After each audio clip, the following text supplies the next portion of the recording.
Hey guys, welcome to the Heart of David. Hope you guys are doing well today. I want to tell a story today. And that story is going to be about my life. And no matter what I say, my whole point is to glorify God. And there's no other way for me to say these things than to tell you what I suffer with, or to tell you where I was in life. And, when I walk, I don't know how long you've been watching my videos for, but man, I don't get many views. I don't try to do videos anyways that get views. I don't go into Hollywood and all those things. I believe in real people, When I look at my own life and I see the things that God has done, where He has taken me, and where I was, and the things I suffer with, you see me walk in and out of these pictures. You see me eating. I won't be doing that this time because of certain times of the day. I do that because I suffer. I suffer a lot. I suffer a lot more than I tell you that I do. I walk in and out of these pictures because I have a lot of abdominal pain.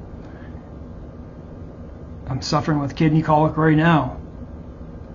I'm in the depths of some part of a kidney stone, and it goes up and down, but I just want to stop there for a second.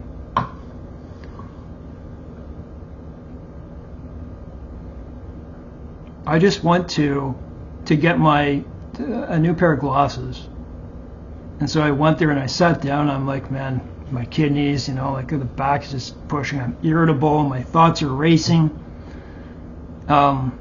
Kidney stones make you very irritable. And when I had my gallbladder disorder, when that came, I just had endless kidney stones. I eat very healthy foods, very healthy fruits and vegetables, and I'm sitting there, and I'm in the depths of this, but I'm still sitting in the chair, looking calm. The lights are bright, of course, because of this disorder in my eyelids, but so I'm sitting there and I think, how is it that I can tolerate this type of stuff?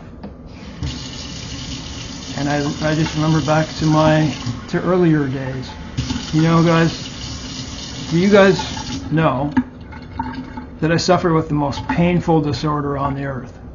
You can look it up. It's not CRPS, it's called adhesive arachnoiditis. And people with CRPS say it is more painful. And I have also, so my legs burn, they stab, it feels like boiling oil is pouring over my legs, and I just have to tolerate it. Many people with this disease, that's adhesions in your spine, do not walk, or they walk very little. Years before I got that, I got a full body intractable pain disorder. After a horrible stint with the serotonin syndrome, I was having convulsions and my neck was tearing. That's the theory anyways, because my head was twisting so much, it began in my neck. Just full body burning, throbbing, stabbing feelings. So there's two intractable pain disorders that would keep most people down for pain-suicide diseases. The pain-suicide diseases, that's what they're called, because they make a person feel like they want to kill themselves because the pain is so difficult. And I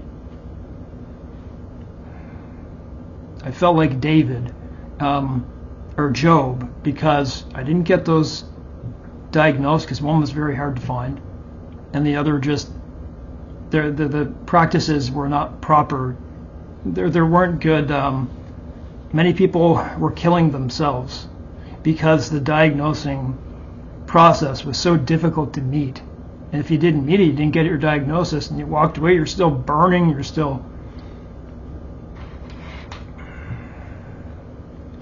After 3 years of my first pain-suicide disease, I shot myself. Because they weren't helping me, they weren't giving me a diagnosis, I shot myself. in my abdomen. Okay? And I've suffered a lot for that. That's why I have the splenic flexure syndrome. Because, anyways, I don't want to get into that, but that's what I did. The pain suicide disease, that is what drove me to do that action, because I wasn't getting the help that I needed. Pain suicide diseases. That's what happened. And I'm going to stop for a second. I also have pain suicide disease on the back of my head, occipital neuralgia. So if by mistake I just a light tap on my head, just a light tap can set off the whole back of my head. And I also have trigeminal neuralgia. Even in teeth, it makes you feel like it goes up, and where I don't even have teeth, it's attacking that area, and it still feels like that. And if those teeth were there, it would be very horrible. It's bad enough. So I get bouts of that.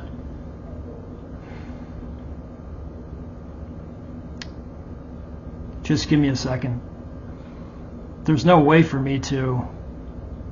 Yeah, let me have some water. Keep listening.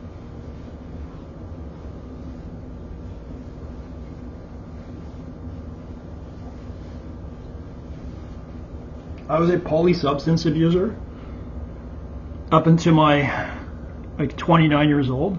I drank, binge drank, and abused benzodiazepines because I could not face my own trauma in my life.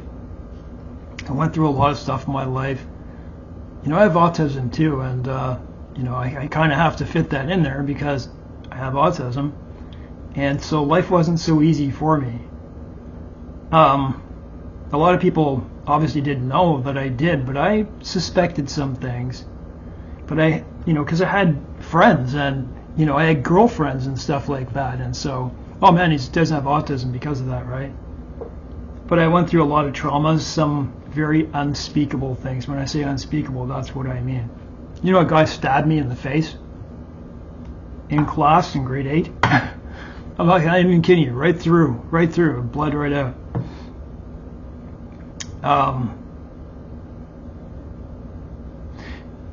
When I am sitting in that chair, and how many people do you know that could go have a full attack of a kidney stone and just sit in a chair and smile and say, hey, yeah, you know, converse back and forth about what it is I have to do. And so I look back at my life. I had trauma and I just wasn't dealing with it. You don't deal with those emotions, you keep using. So I was just stuck in addiction.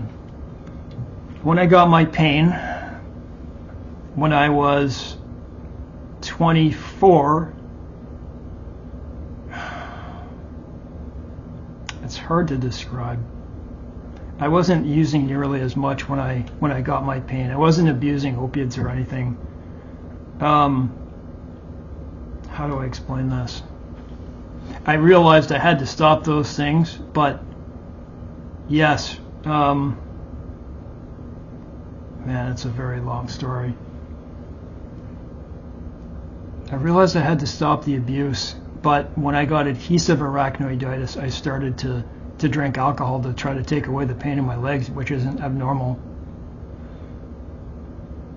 And when I got these pain disorders, when I shot myself and I ended up going downhill with both adhesive arachnoiditis and the things that I was doing to my abdomen from shooting myself. Very severe abdominal injury, very large scar right up from the sternum to my pelvis. I deal with it. That's a pain disorder in itself. Lots of adhesions, burning. But I look back, how can I do the things, how God has brought me here? I can't even begin to tell you the suffering I went through. When I was on painkillers to take care of the pain suicide disease at 24. I shot myself at 20. I don't know if I'm getting this right. It was 2007 that I did that. And then things started happening in my abdomen, changes. I developed a splenic flexure syndrome, and because of that special syndrome, intractable, my opiates weren't working as well anymore. They weren't working as well, and then I entered a nightmare beyond nightmares. The opiates would work for a week or two, and then they would just cut out. It wasn't hyperalgesia, it was this disorder, and I didn't understand what I had to do to make it effective and keep going.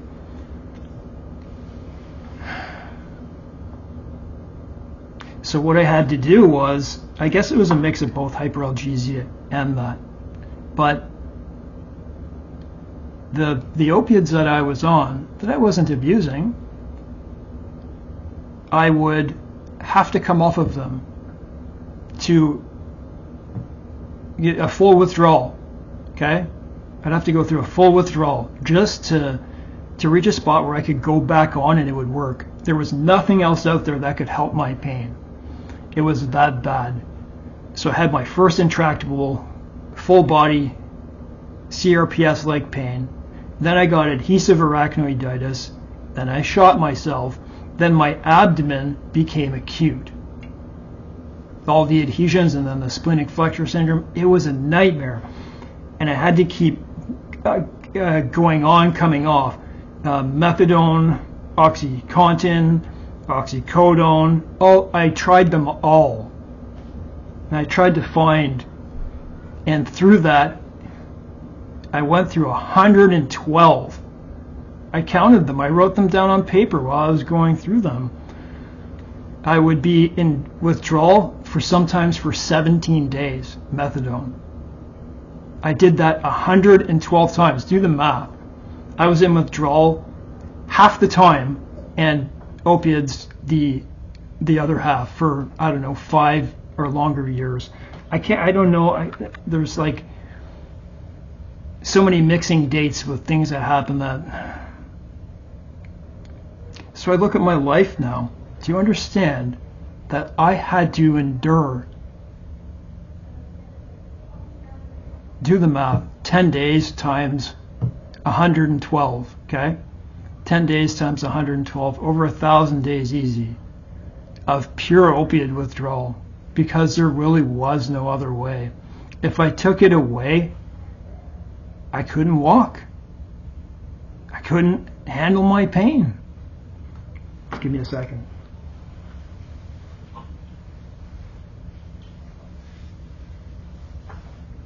And maybe, as you know, I had multiple attempts on my life, because it was that bad that I was looking for a way out that wasn't shameful, you know, like eugenics, right? There's no reason that person should have to feel shame for things that many of those things were the system's fault. If you only knew my story. I'm not one of those people who say, I'm going to sue you and do this and do that. No, there were real reasons. Just a nightmare in my abdomen, and then my neck. God kept me here. You can look back at my videos to see how many times I should not be here. Probably about 12 significant times. So I look at my life now. And you know, that's where I develop my patience, okay? And patience with people, patience with my pains, you know, like, how do I tolerate such burning? Guys, this just adhesive arachnoiditis is, you can read it, you can go look at the literature, it's equal to terminal cancer pain. So if I remove, there are days when it is that much, that I feel like crying, and sometimes I just do. I break down. But I keep pushing myself. I'm in 2 schools at once. I'm dependent on the government for assistance, but I also work and I also volunteer and do those things. God has brought me to a spot where I can tolerate this, although it's really tough to go through. You know, reading, I've probably done 1.75 years of my of my degree now for addictions counseling, health sciences, PSW. So my goal is to not be, I can make it without the government is what I'm saying. And that's why I'm making this video, because when I was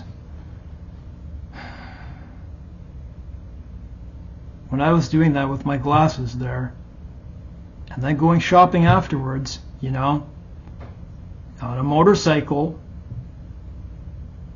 got my car license, got all these things because of God. I do believe my story is that much different than a lot of other people. I am not putting myself up there to tell it in its totality. You would understand that. And you can look back. You can just go look back at I Shouldn't Be Alive part 1 to 4 and you'll understand why.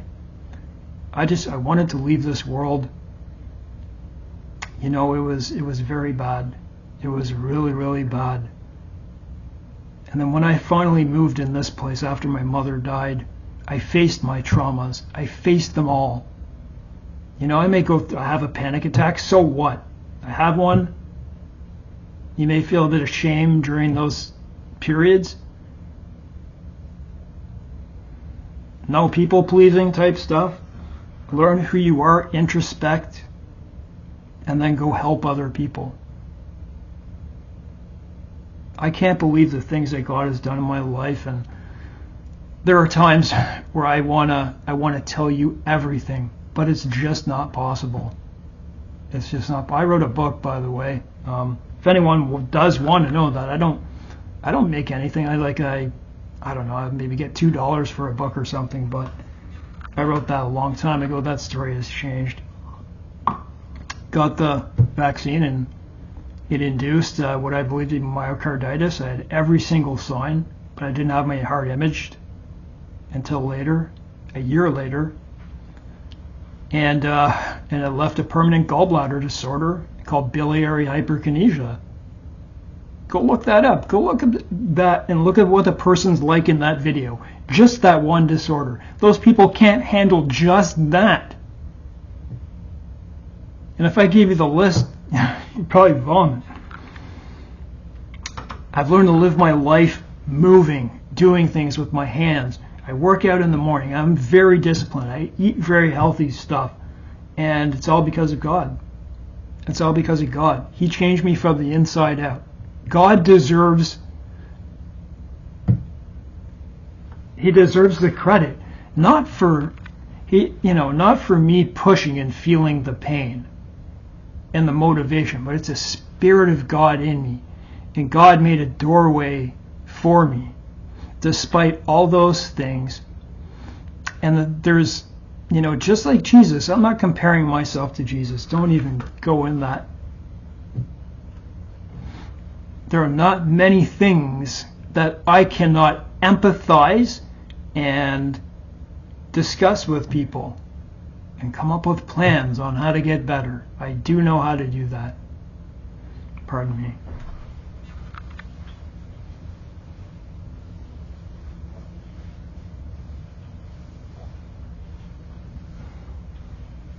I push myself.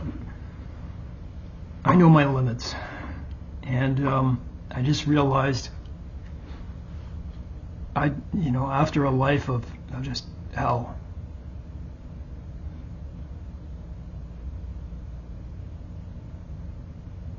God is amazing, man. The Spirit of God. You see these end times. It's coming. I know it's coming. You can see it. I feel sorry for anyone who doesn't. And you know what? I'm not going to stop my life because I see the end times coming. You can't do that. You still have to live your life. There may be people who, you may be sick and you don't know how to do what I've done in my life. Maybe not. Maybe you're not in the right environment. Maybe you're not in a place where you can. I don't know. I'm not judging you. I just want you to know that physical pain and emotional pain, by believing that God is, believing that Jesus Christ is the Son of God, There is nothing that God cannot do. And I've actually had someone say to me, when you look at the list of the things that I suffer with, they're very severe. There's probably 12, I think there's 12 things. Each one of them are quite severe. Brachial plexus, never heals. Torn neck, like the major neck muscle, that one never heals.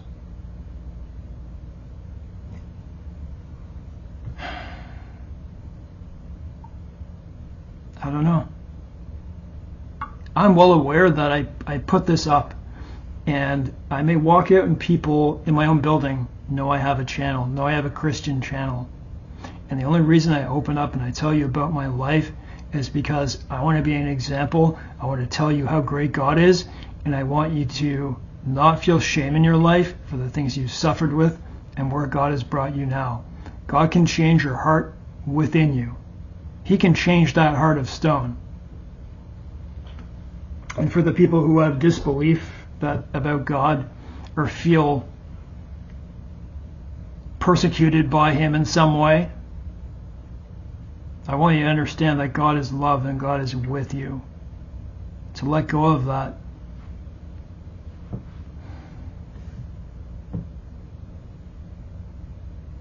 Let me pace again here. So I've learned to live my life moving around. I try to, I can sit down for a couple hours if I'm doing something, but it's very tough to sit down. And you know what, when I go out, how am I supposed to tell people this? How am I supposed to tell people this? When I'm with them, when they see, unless they say, why are you uncomfortable? What am I supposed to say? I have this and this and this and this and this and this and this. I can't do that, man. People judge. They do. But I don't care nearly as much. There's no shame in that kind of stuff. And but in any case, I went from polysubstance abuse because I couldn't deal. My life was like the disease model of addiction. The disease model, out of control, you can't help yourself, like that. I don't want you to think that's the only model, because there isn't. But I fit that. I wasn't willing to face myself. And there's not much I don't know how to empathize with. And I'm here being able to stay in this camera shot, even though to you, you'd be on your knees. I'm not kidding. You'd be on your knees. I know it.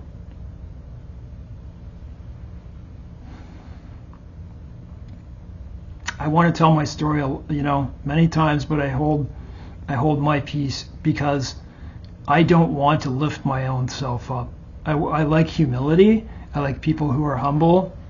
And that's what we're supposed to be like, to shoot down any of those thoughts. But in any case, guys, I want you to know that you too, no matter where you are or whatever you're suffering with,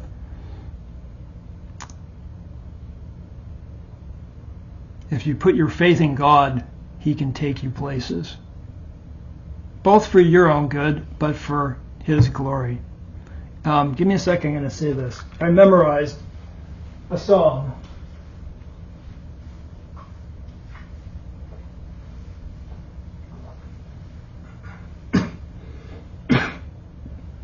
The heat wave, man, in Canada is horrible. It's probably like 107 degrees. And I saw a blood red moon, one of the most awesome ones I've ever seen the other night, 2 nights ago, because of the wildfire smoke. You know what? It's spilling over into the United States, Canada and the United States. And they're saying, why aren't you controlling this? And like, good luck.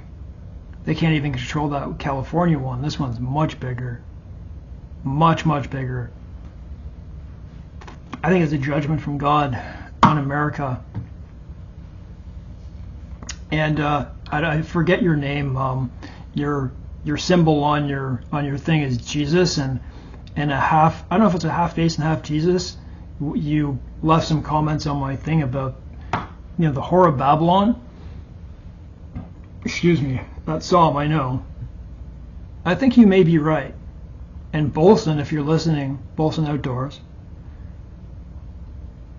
the more I look into it,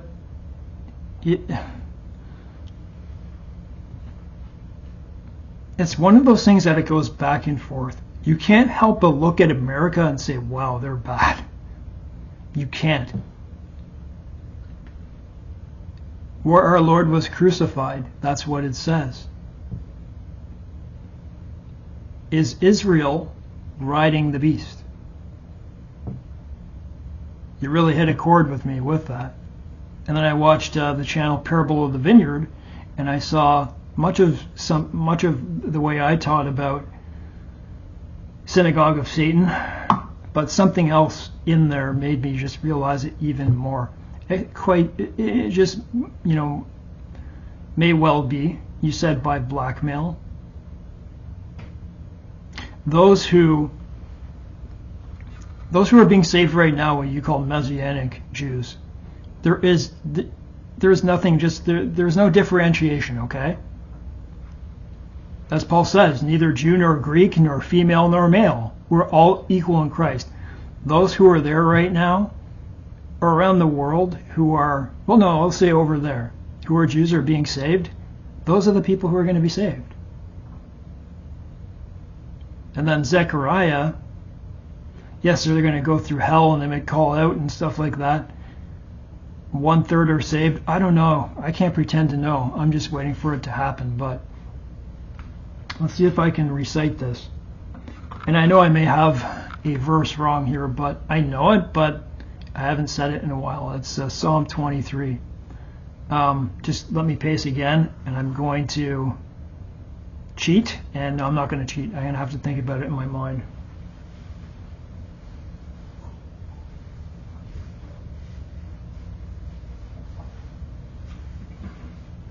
It's not easy to come on here and say I shot myself, and not with a regular weapon either. One that was the only thing that was there. It was the only thing that was there. It was a crossbow, man. It was a crossbow. My dad had from my grampy. He inherited it from my grandpa. Crossbow. Sat in the basement, and it was one of the heavy-duty ones. And it's what I had, and so anyways. Try putting that up on your YouTube channel. The Lord is my shepherd, I shall not want. He maketh me to lie down in green pastures. He leads me beside the still waters. He restores my soul for his name's sake. Yea, though I walk through the valley of though I walk through the valley in the shadow of death, I shall fear no evil. For thy rod and thy staff are with thee, and they comfort me. You prepare a table in front of my enemies. You anoint my head with oil, my cup runneth over. I may get this one wrong. I still have to look at this one, yeah. You anoint my head with oil, my cup runs over. Surely the goodness of the Lord shall be with me for the rest of my days, and I shall dwell forever in the house of the Lord. It's something very close, but hey, you know, a brother in Christ memorized it, and I decided to memorize it as well. The next one I'd like to do is Isaiah 53, but that's a lot longer. So in any case, guys, here's my closing message, okay? You guys can do anything. There's nothing too short for the Lord. And I meant to say this. Someone's going to say, he can heal all those things you have. Yes, he can, if he wants to. All the adhesions in my abdomen, all the killed nerves, all the adhesions in my spine, that splenic flexure, going to heal my gallbladder completely, and I'd love to see that. I'd love to feel that. I don't even... You know what? My pain, I believe, is what saved me. And it's unfortunate that you can pick up things throughout your life, but my pain did save me out of a life of addiction. I gave up addiction. Yeah, because I was confused in my mind. Why was I still using at 29 years old? And it was because of adhesive arachnoiditis. You guys know when I got that, within 6 months, I was progressively disabled in my legs. So for those month 2, 3, 4, 5, I was going to the pool hall, to the pub, sitting by myself. Yeah, I would talk to people but man, my legs were burning, and it got to the point where I couldn't even walk there anymore. And then I ended up bed-bound, couch-bound for a long time. Hope this is, God can help you. God can help you. But be willing to introspect, be willing to talk to God in your mind, in your own prayer closet. And yeah, this video is out. And I said, yeah, I did those things to myself. Are you going to judge me for that? And at the end of the day, I don't even care.